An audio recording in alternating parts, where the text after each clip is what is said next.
My name is Dr. Karin Johnson, and I'm a sleep specialist at Bay State Medical Center in Springfield, Massachusetts. Today, we're going to talk about daylight savings time and standard time. And hopefully by the end of this presentation, we'll give you the data and information you need to know that permanent standard time is the best for our health.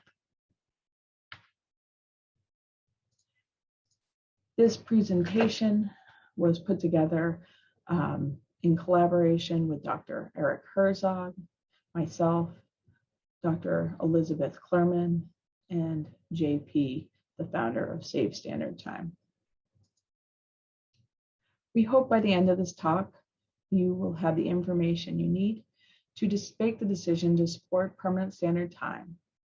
If you are a policymaker, we hope that you will ask for us to change, to end the changes between standard time and daylight savings time, but most importantly, to reject the calls to establish permanent daylight savings time and instead endorse and support bills that support permanent standard time.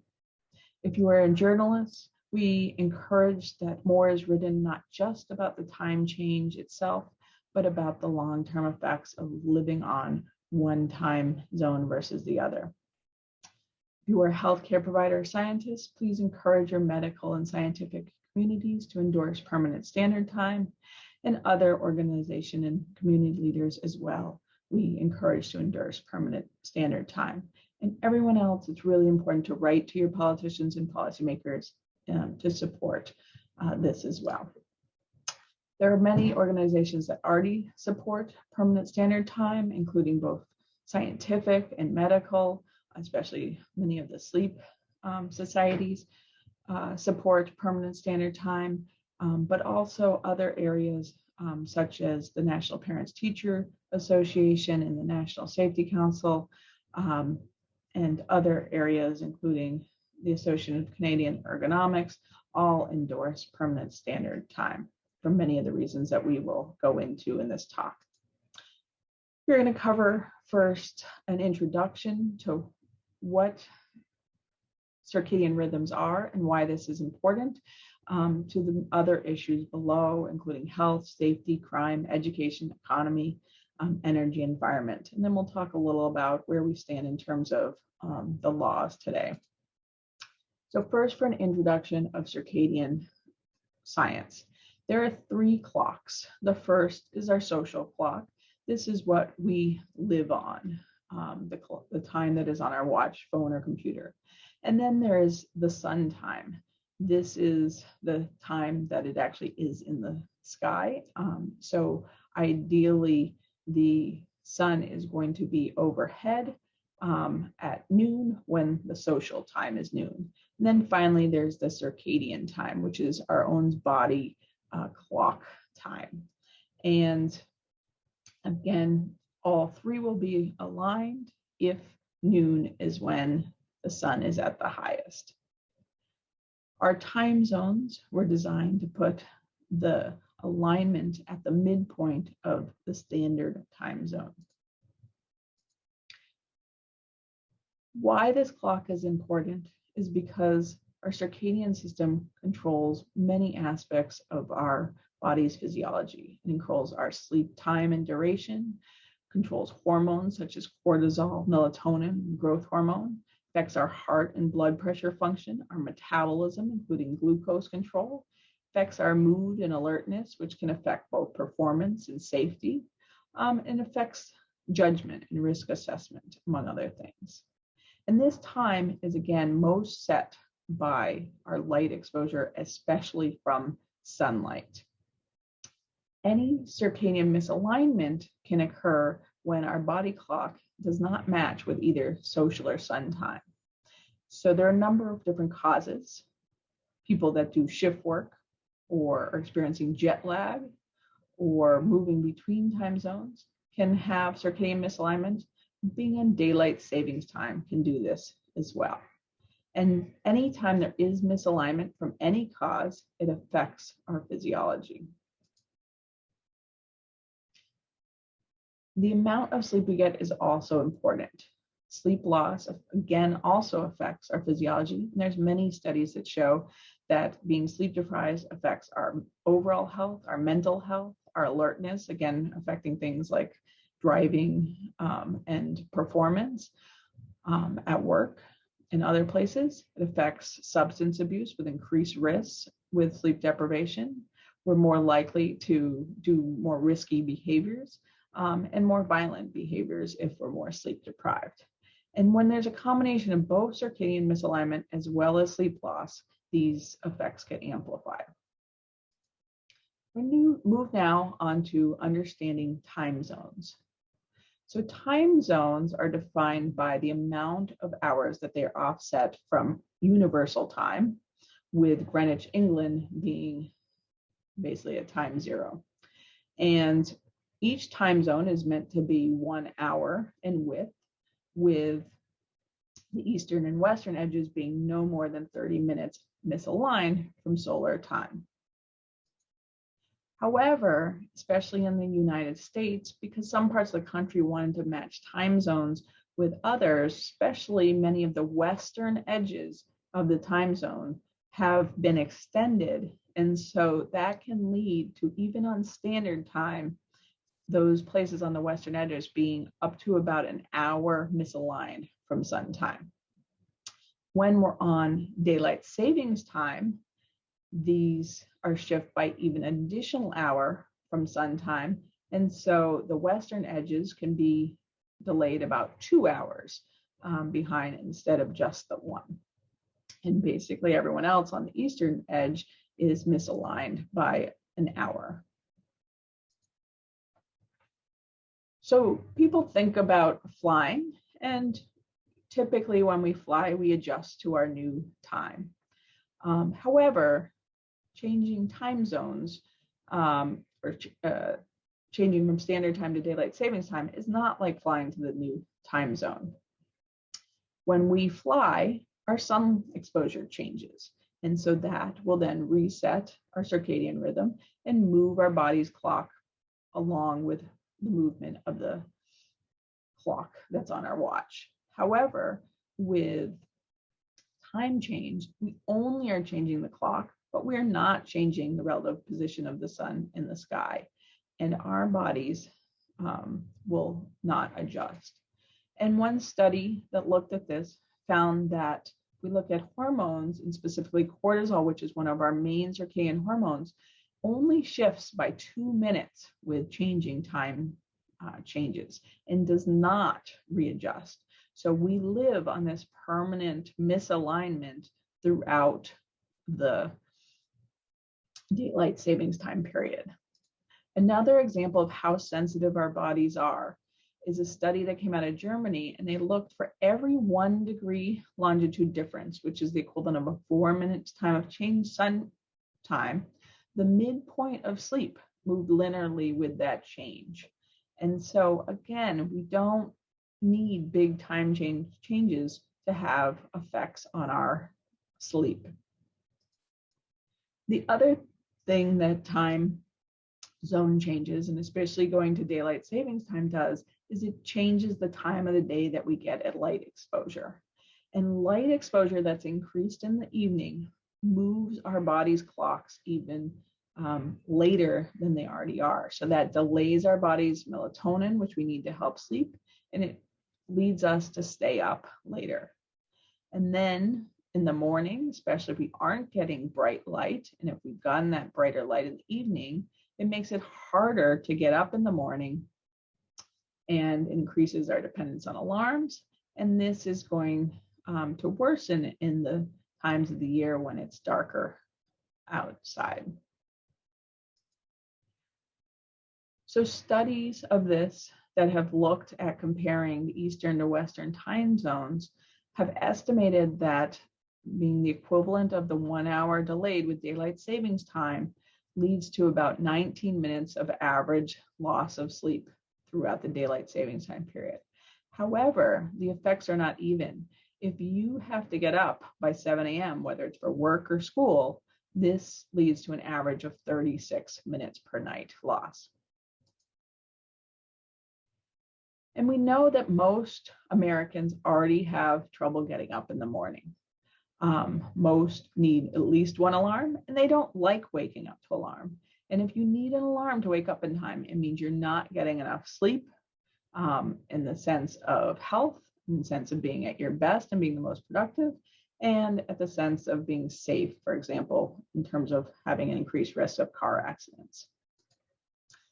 So one common myth I hear, or misconception that I hear, is people who are in favor of daylight savings time think, I'm stay up late, don't like the mornings, so I want that light at night when I'm awake. However, as we talked about before, if we don't get that morning light, which is critical to setting our body's clock, our schedules shift even later, and that increases the misalignments. So night owls are actually at more risk from permanent daylight saving time than people with other schedules. They will have even harder time waking up in the morning and even harder time falling asleep on time, and then more at risk for getting sleep deprived. And so what this looks like on a map, when we were in pre-industrial times, whether you're a night owl or a morning lark or more an average person, your schedules would stay aligned with the time zone. However, when we don't get the same bright light exposure, the night owls already are shifted just naturally by their underlying tendency to be delayed by a couple of hours.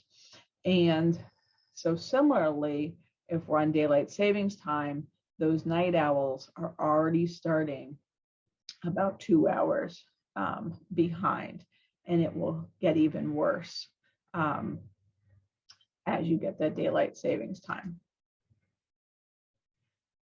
So the other thing I mentioned is that those who have to get up before 7 a.m. are at particular risk.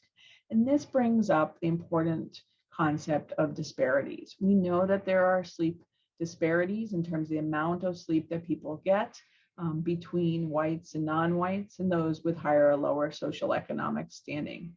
And one big factor is when do you start work and how flexible your schedule is.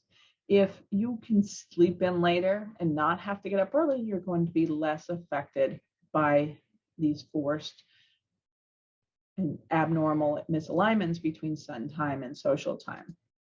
And so this is some data about the percentage of people that start work between midnight and 6 a.m. So that's about 10% of our population, but it's twice as likely if you are someone that has a lower mean hours age or if you are not white. And so these populations are going to be at increased risk and get increased negative effects from a permanent daylight savings time policy. So I want to shift to how do we study the effects of permanent daylight savings time? One set of information is from past trials. So daylight savings time has been tried and failed before, twice in the US, the most recent being in 1974, and it lasted a single winter. And it was stopped quickly, as this article points out, because there were 8 school-age children who were killed in accidents waiting for their bus stops in the dark. Other failed examples were in the UK, and then most recently in Russia, where they found increase in mood problems, including depression and suicide. And again, they were all ended with unpopularity. So one common thing we'll hear is people will get surveyed and asked, do you want winter or summertime? And that tends to lead people to say, I want summertime. But again, it's important to not think of standard time as, or daylight saving time is summertime and standard time is winter time. If they're going the whole year round, they have very different effects.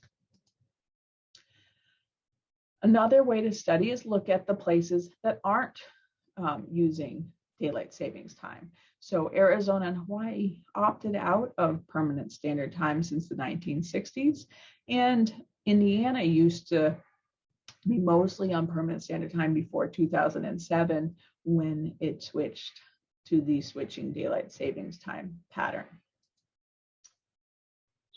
Another way to study daylight savings time is to look at the differences in the relationship to sun time. So for each location, they are a different amount misaligned. We do want to look at similar latitudes to have similar sunset times.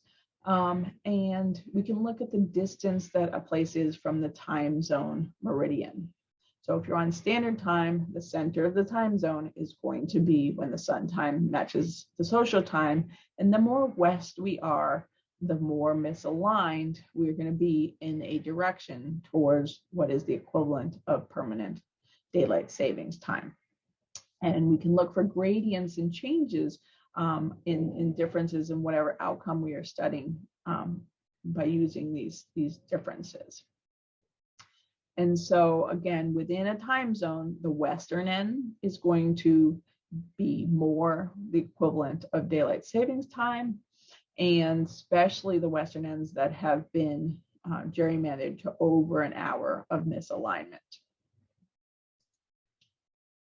The other way is to look at other disorders that have circadian misalignment.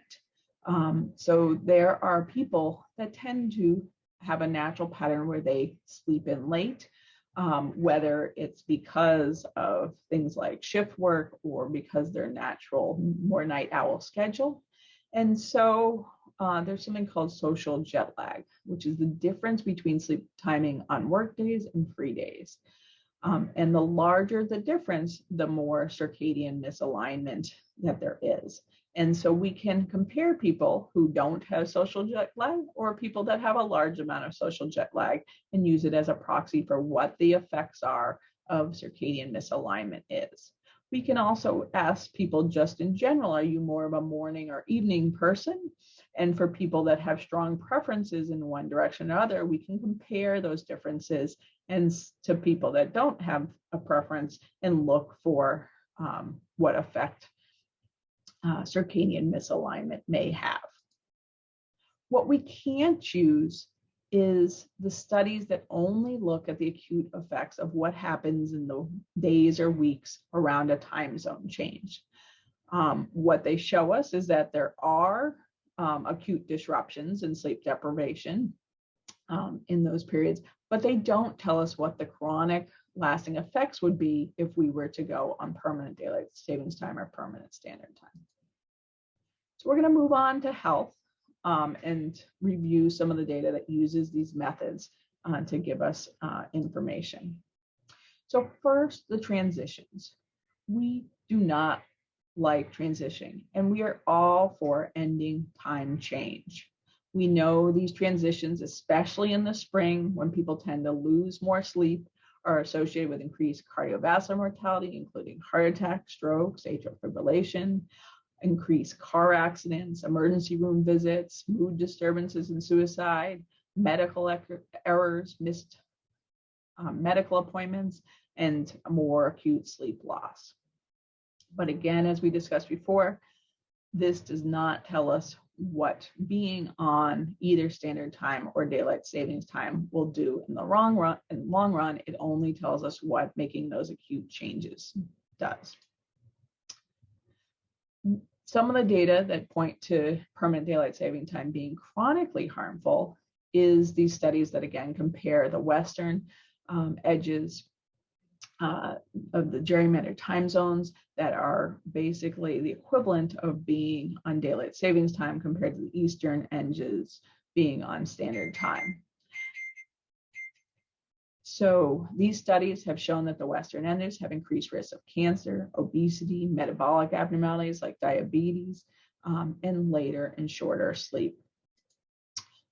One study that looked particularly at cancer found increased risk of cancer for every 5 degrees west, which is a 20-minute delay. So the full hour delay of daylight savings time would have effects that were 3 times larger than what we're seeing here.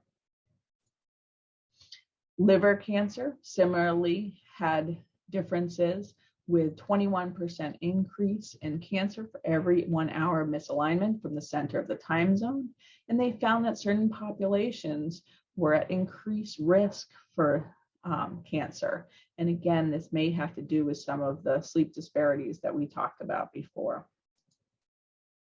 Data from social jet lag research found that people with this type of circadian misalignment were more likely to do behaviors like smoke, drink more caffeine, consume more alcohol, and higher incidence of depression, anxiety, metabolic disorders, including obesity and diabetes, cancer, depression, anxiety disorders, cardiovascular problems, decreased life expectancy, and affected adolescents' cognitive performance and academic achievements as well.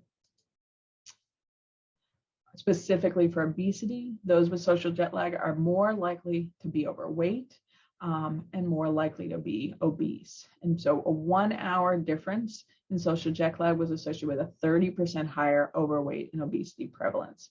And these effects were the largest in those who had the early work schedules. So what do we know from sleep deprivation research?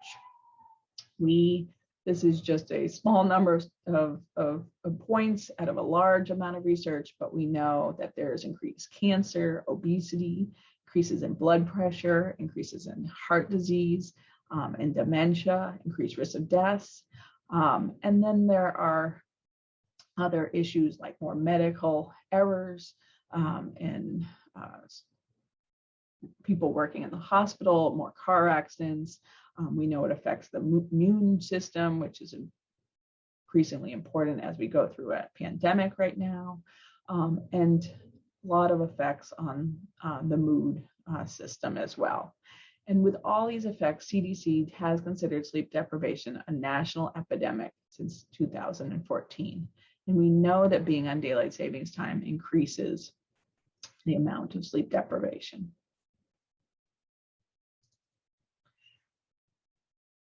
So the cost of all these increased risks of disorders have been estimated to being over $2.3 billion per year just for a subset of obesity, diabetes, stroke, heart attack, and breast cancer, not including the effects of other disorders.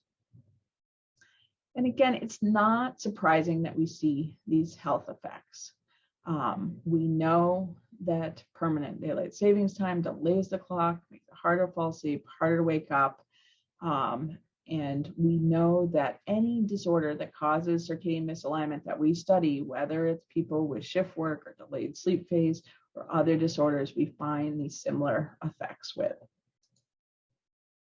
So we really encourage for health, permanent standard time is best. It's what aligns our social clock to our sun clock, minimizes the circadian disruption, which will improve our sleep duration and quality, and improve many issues from health down to productivity. I want to talk about some of these other issues beyond health. Safety is a big concern over people when they think about permanent standard time and permanent daylight savings time. They are worried that if it's darker and the evening is earlier, that there'll be more risk of accidents. However, there are many other effects that come to play other than just light. We know that in the acute setting of having to go through twice-year time zone changes, we see acute sleep deprivation that can lead to accidents. And we know that we'll get chronic sleep deprivation when we're on permanent daylight savings time. And these effects are also really important on the risk of accidents as well as the roadway visibility. Daylight savings time does make evenings darker, but it significantly makes mornings darker. And it's important to remember how late it can be dark in the winter. And so it can still be pitch dark in some parts of the country, and it'll be most parts of the country still at 8 a.m. And some parts of the country will still be dark at 9 a.m. And most schools and many people commuting are already on the road by this time. In fact, even though there is more light during commuting times in the evening with daylight savings time, if you look at the overall percentage of commuting hours, when you take both the morning and the light, permanent standard time has the largest percentage of time during commuting time that has some amount of light. Whereas if you're either on the switching pattern or on the permanent daylight savings time pattern, there's actually ends up being even more time in the dark, mostly because there's still some darkness in the evening, but there's even more darkness in the morning. And we know that motor vehicle accidents are the primary cause of accidental deaths in the US, but 70% of US pedestrian deaths occur in darkness, and 20% of those pedestrians who are killed are children. And more children are standing around at bus stops in the morning hours than they are in the afternoon. And drowsy driving is a really important reason for motor vehicle crashes. About 20 to 30% at least of regular crashes, and about 30 to 40% of major commercial crashes. And these are thought to be possibly underestimated. The other important thing to remember is the risk of motor vehicle crashes are highest in teenagers. And teenagers is another population that is most affected by time changes in circadian misalignment because they already have that tendency to stay up late and sleep late. So they will become even more sleep deprived with daylight savings time and at more risk for drowsy driving, and likely increase their risk even if it is more light in the evening.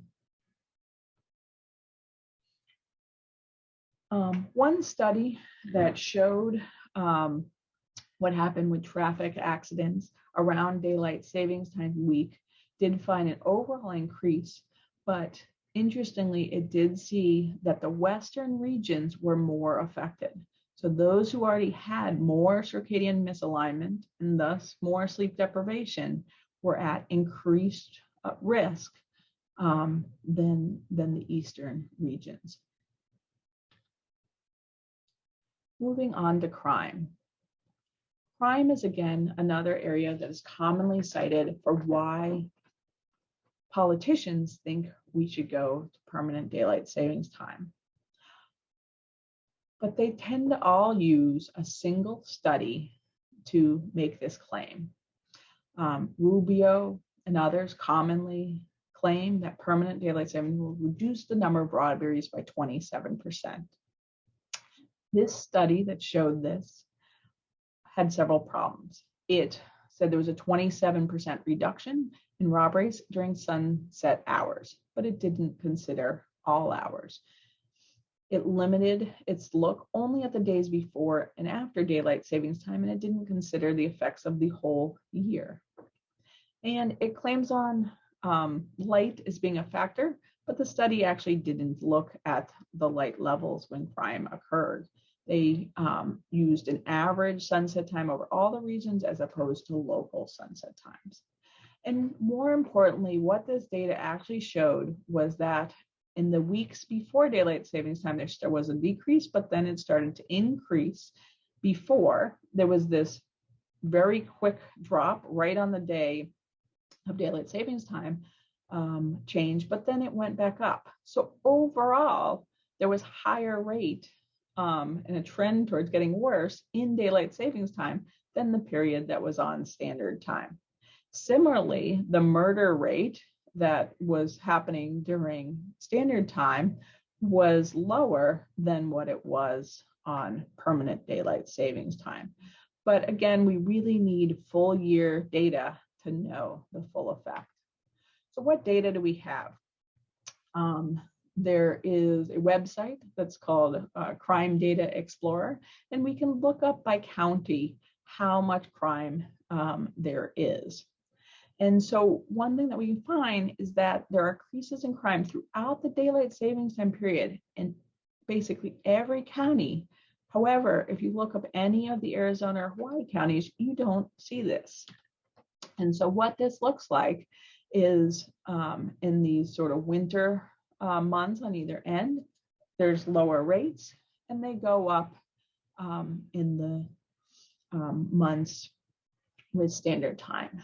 So I took areas that were on similar latitudes as Arizona. So in New Mexico or Georgia, 3 or 4% increased risks in crime, whereas there was fairly negligible, 0.2, 0.6, 0.5% more crime in Arizona. So this suggests that there's something about being misaligned with the clock that is making people have more crime overall. That isn't just the acute light effects. And one of the factors might be juvenile crime. We know that most juvenile crime actually occurs before it's dark. And being on daylight savings time leads to more time after school where people are out. It also leads to adolescents being more sleep deprived.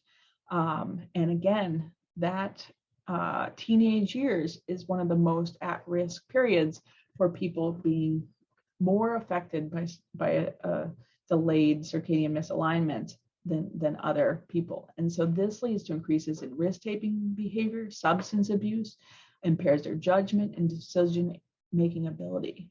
There are studies that show that kids that are sleep deprived as adolescents are more likely to become criminals when they are adult. So anything that we can do to reduce this will not only reduce juvenile crime, but should also help over the long run with crime in older people as well. Next, we're going to talk about education briefly. There's been a big movement and a lot of forward policy changes related to starting schools later. There's been lots of studies that show if we can start school later, that kids have less reliance on caffeine, reduced health risks, improve academic performance, and we meet school requirements. And this is an idea of moving the social schedule and activities we do more in line with especially these teenagers that also have a delayed clock. However, if we go to daylight savings time, we essentially reverse any benefits that we are getting from this. You'd have to, instead of starting schools at 8:30, start schools at 9:30 to get the same benefits. So permanent standard time really protects those start times in the winter, and it will make an improvement in the autumn and summer where we are on daylight savings time. So next, the economy.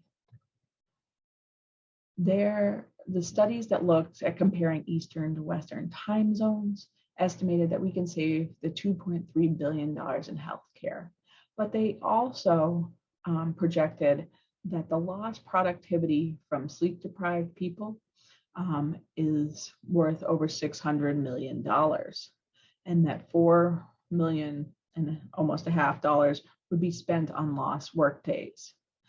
Additionally, people who are more sleep-deprived and circadian misaligned were found to have lower per capita income and lower wages.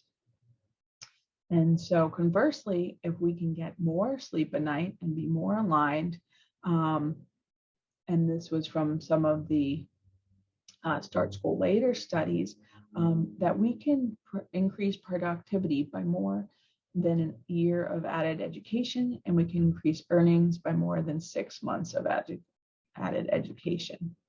And these benefits, by more aligning our school times with our social schedule and our sun times in these kids, or circadian rhythms in these kids, would lead to billions of dollars of added economic benefits that would grow for the additional years as these people get older.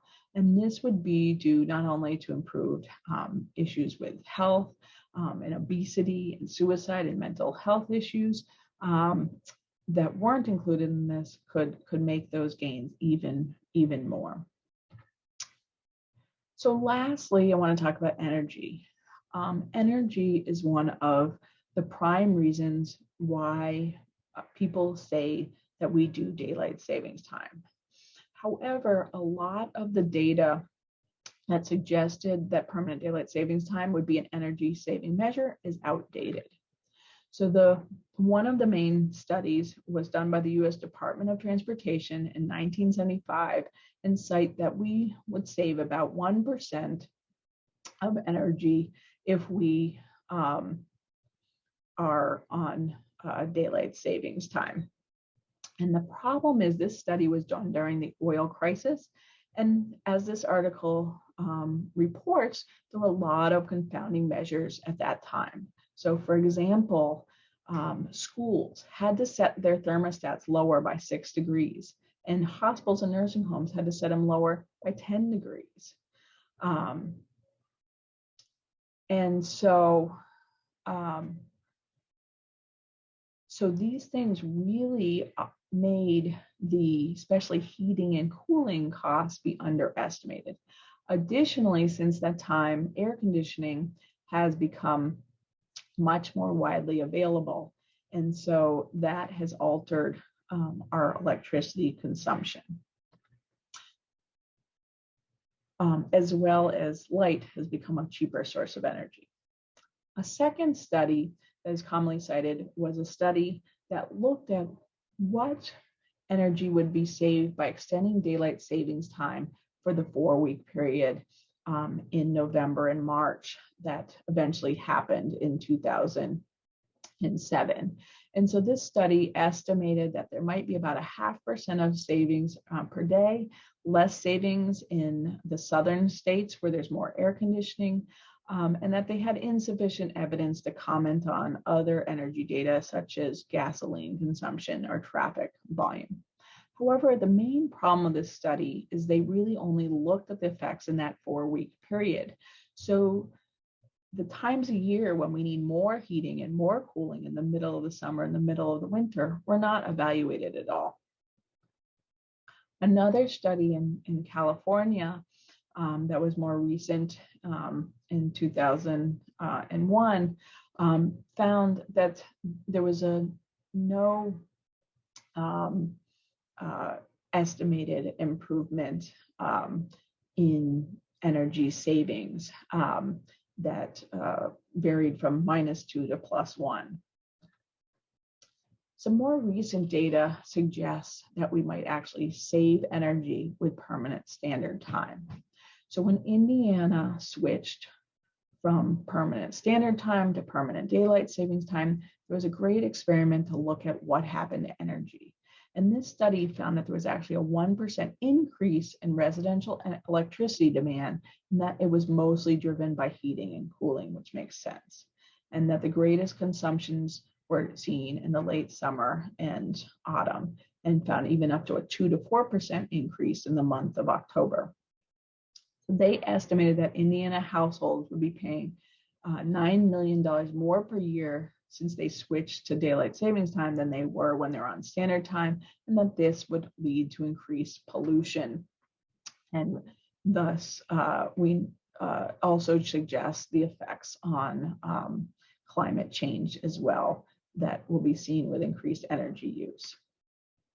Australia had another natural experiment where daylight savings time was extended for 1 month during the Sydney Olympics, and they can compare it to other states in Australia that started the daylight savings time earlier.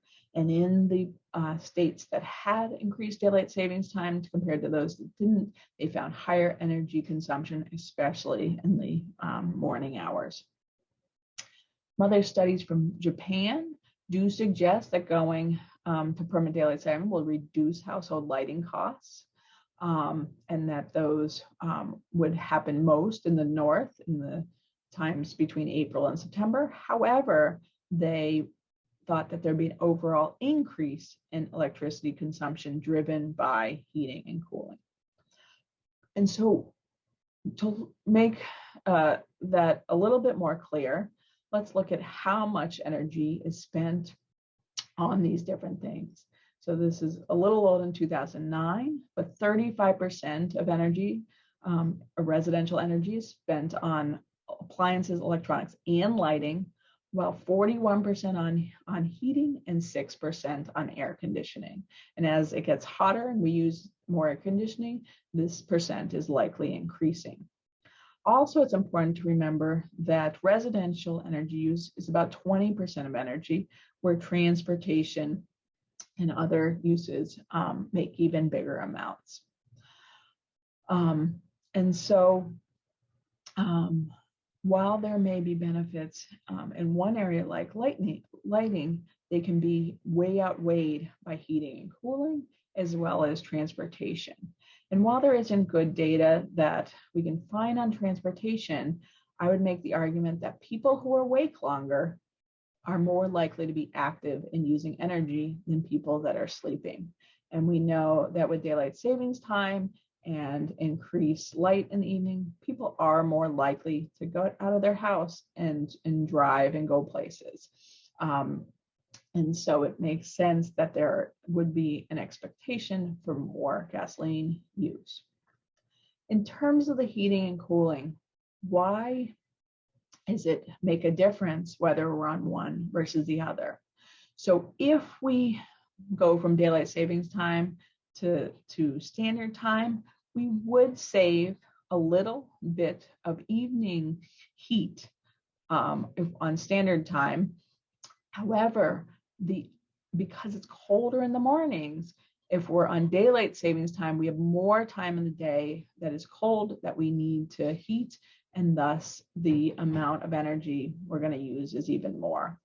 On the other side, if we are on standard time, we will have a little increase in the mornings that we need to use on cooling. However, we have a lot more cooling that we're going to need in the evenings. So finally, where do we set with the law? The Uniform Time Act was enacted in 1966. And this required all states to observe standard time by default, but allowed states to temporarily change to daylight savings time. It forbids going to permanent standard time, but it forbids permanent daylight saving time, but permits permanent standard time, and gives Department of Transportation oversight. And any states can opt out of daylight savings time immediately with the passage of a state law. And so Arizona and Hawaii have done this. It would take an act of Congress, though, to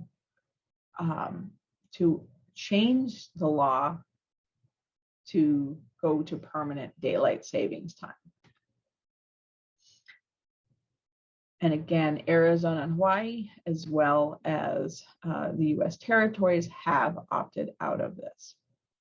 So it is much easier for us to end time changes by just agreeing to go to permanent standard time, which can be done without an act of Congress.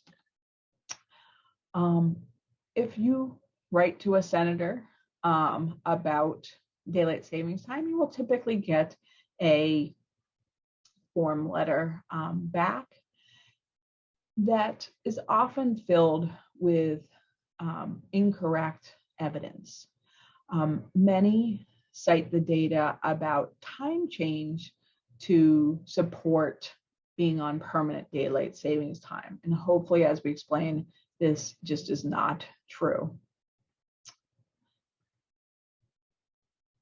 We know that there is strong favor in polls for ending time changes. And there is scientific data that agrees with that. But there are three choices. One is the switching schedule, but one is permanent standard time, and one is permanent daylight savings time. And hopefully, as you've seen today, there are many arguments why permanent standard time is the best way.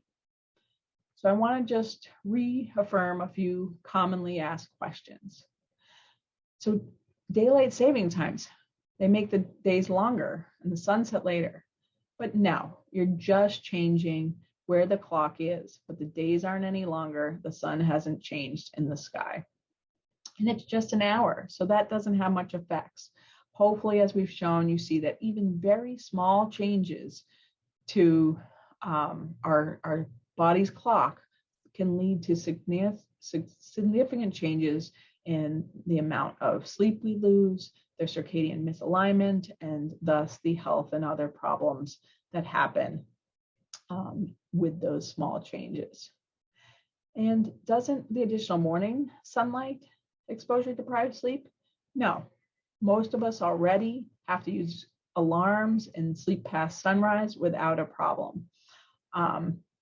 But at night, getting that added night will make it harder for most of us to be able to fall asleep, and will shift our schedules later. And isn't artificial light exposure more impactful than sunlight? No, there are effects of both, and staying up with artificial light can shift our clock some, but it's not enough to get us to the right time change. And if anything, it can worsen the effects of daylight savings time misalignment if we are still getting light even later on our circadian schedule.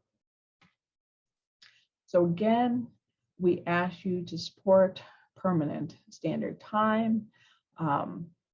This does require policy changes, but we can go to permanent standard time purely at a state level without an act of Congress.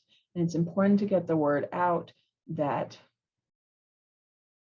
ending time change is not the same as going to permanent daylight savings time or permanent standard time. There is a big difference between those two options, and permanent standard time is the best option.